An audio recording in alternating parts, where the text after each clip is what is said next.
Ay Allah. Ne yaxşı oldu ha bu. Ayda biraz cırığı var ama onu kileyləyərəm. Ay kızım sevinəcək. Ne yaxşı oldu ha.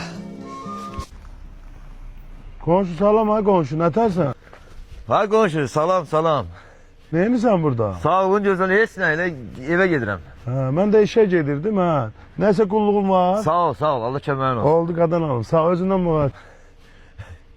Ya sen o komşu beni gördü utandı ha. Nefsi oldu. Ayakkabıda gördü gizletti ha. Nefsi oldu ha sen. Allah satıcıya dedim de inşallah ayağına olar uşağın. 7 yaş dedim de. Gedim komşumu sevindirmeyi.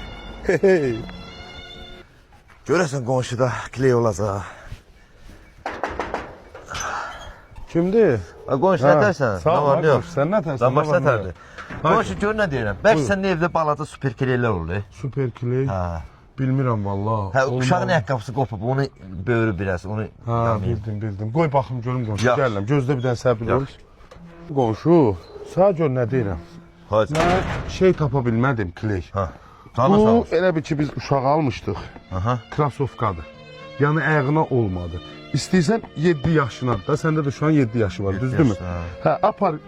Geyindir olacaq məncə ayağına bunu. Ha, qonşu xəzələt Təzə də ha, yəni istifadə olunmuyubdu. Qonşu xəzələt verirsən. Aynen Çox sağ ol, xəzələt. qonşu. Qardaş, sənə bir də həmişə demişəm Çox ki, nə sevinəcəm. lazım oldu? Qonşu nə gün də gərəkdir. Götür can salını, apar ver geyinsin. Sağ ol qonşu. Aclığınız adınız Öpürəm yoxdur ki.